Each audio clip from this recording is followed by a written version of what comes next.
ये कोई मिलिट्रिकल वॉर नहीं थी, बल्कि ये एक आइडियोलॉजिकल वॉर थी, जो कि दुनिया की दो सुपर पावर्स के बीच में थी, यूएस और यूएसएसआर। यूएस की आइडियोलॉजी थी कैपिटलिज्म की और लिबरल डेमोक्रेसी की, वहीं यूएसएसआर की आइडियोलॉजी थी कम्युनिज्म की और सोशलिज्म की। वैसे तो युद्ध होने की वजह हथियार होते हैं, लेकिन इस कोल्ड वॉर में युद्ध ना होने की वजह केवल न्यूक्लियर बॉम्ब थे। इस कहानी की शुरुआत होती है वर्ल्ड वॉर के एंड से। 1939 से लेकर के 1945 तक वर्ल्ड वॉर चलती है। वर्ल्ड वॉर के अंदर दो ग्रुप बनाए जाते हैं, एक होता है अलाइड फोर्सेस और एक होता है एक्सिस पावर। अलाइड फोर्सेस के अंदर US, Soviet union, Britain, France जैसी कंट्रीज थी। और वहीं अगर हम एक्सिस पावर की बात कर लें तो वहां पे जर्मनी, जापान और इटली थे। लेकिन 1945 आते आते एक्सिस पावर पूरी तरीके से युद्ध को हारने लगता है। जर्मनी कमजोर पड़ जाता है और दूसरी तरफ जापान की भी हालत खराब होने लगती है। लेकिन अगस्त 1945 में अमेरिका जापान के ऊपर हिरोशिमा और नागासाकी में न्यूक्लियर अटैक कर देता है, जिससे कि ऑफिशियली तौर पे वर्ल्ड वॉर सेकेंड का एंड हो जाता है। लेकिन कुछ क्रिटिक्स का इतना भी कहना है कि जापान सरेंडर करने वाला था, तभी हिरोशिमा और नागासाकी के ऊपर एटॉमिक अटैक करा जाता है। ये अटैक इसलिए नहीं करा गया था कि ताकि जापान को हम हरा सकें, बल्कि इसलिए करा गया था क्योंकि जो सोवियत की फोर्सेस थी वो धीरे धीरे साउथ ईस्ट एशियन कंट्रीज में आने लगी थी।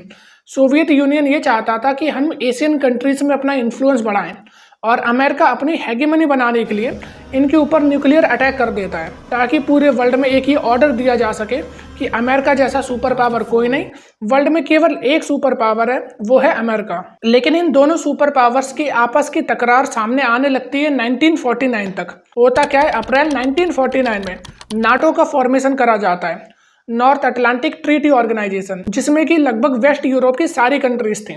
और इसी को काउंटर करने के लिए 1955 में सोवियत यूनियन वॉर्सो पैक्ट को साइन करता है, जो कि एक मिलिट्रिकल पैक्ट होता है। इसमें यूरोप की सारी ईस्ट की कंट्रीज थी। इसी वजह से इन दोनों अलायंस को वेस्टर्न अलायंस और ईस्टर्न अलायंस भी बोला जाता है, क्योंकि यहाँ पे यूरोप दो हिस्सों में बट गया था। इस मैप में आप देख सकते हो, ये जितनी भी कंट्रीज ऑरेंज कलर की हैं, ये सारी अमेरिका को सपोर्ट कर रही थी। ये वेस्टर्न यूरोप की कंट्रीज हैं, और जितने ये ब्लू कंट्रीज हैं ये सोवियत यूनियन को सपोर्ट कर रही थी, और ये सारी ईस्टर्न यूरोप की कंट्रीज हैं। लेकिन इतना ज़्यादा यहाँ पे जो पॉलिटिकल टसल हो रहा था, अभी तक यहाँ पे कोई भी ऐसा क्राइसिस नहीं आया था कि दोनों देशों की जो सेनाएं हैं वो एक दूसरे के आमने सामने आ जाए। तभी अप्रैल 1961 में सोवियत यूनियन के लीडर होते हैं निकिता क्रुश्चेव। उनके मन में एक डर आता है, कहीं अमेरिका क्यूबा के ऊपर अटैक ना कर दे, कि क्यूबा एक ऐसी आइलैंड कंट्री थी जो कि अमेरिका के बहुत ज़्यादा पास में थी, और साथ में इसकी जितनी भी डिप्लोमेटिक या फाइनेंशियल एड होती थी उसमें सारी मदद सोवियत यूनियन इसकी करता था।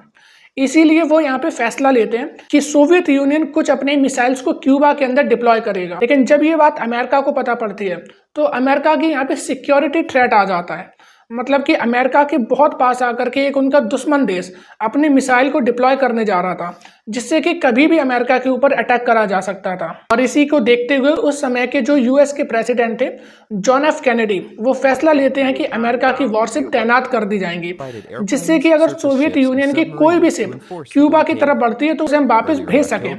और उसी के साथ वो निकिता क्रुश्चेव को वार्न भी करते हैं। इसी पूरे इंसिडेंट को बोला जाता है क्यूबन मिसाइल क्राइसिस। लेकिन सवाल ये आता है कि ये दोनों सुपर पावर्स बहुत बड़ी थी, तो इन्हें क्या जरूरत पड़ जाती है क्यूबा जैसी कंट्रीज की, और उसी के साथ ये लोग बहुत सारी छोटी मोटी एशियन और अफ्रीकन कंट्रीज को अपने साथ ला रही थी।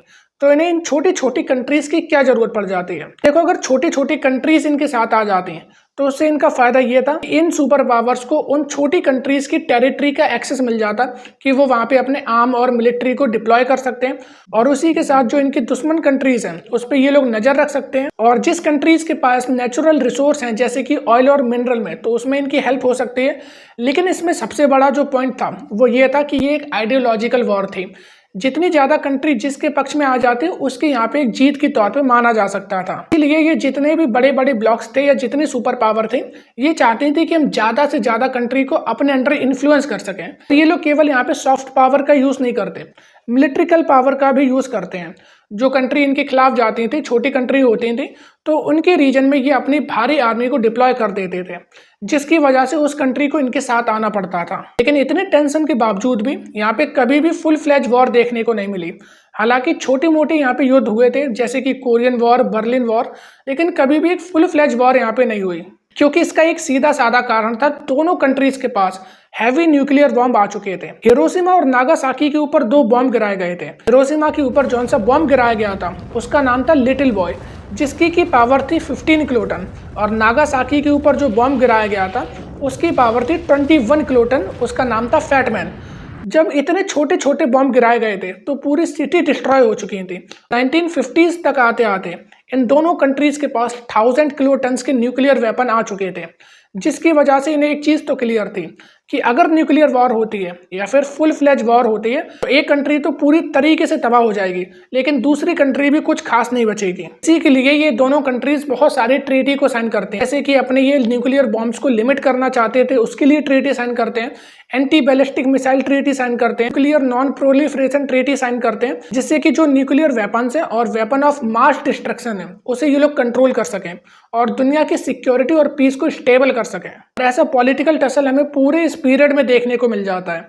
लेकिन फाइनली 1985 में सोवियत यूनियन के अंदर बहुत ज़्यादा करप्शन बढ़ने लगता है, क्योंकि यहाँ पे कम्युनिज्म का सिस्टम था तो ब्यूरोक्रेसी यहाँ पे बहुत ज़्यादा मजबूत होती थी।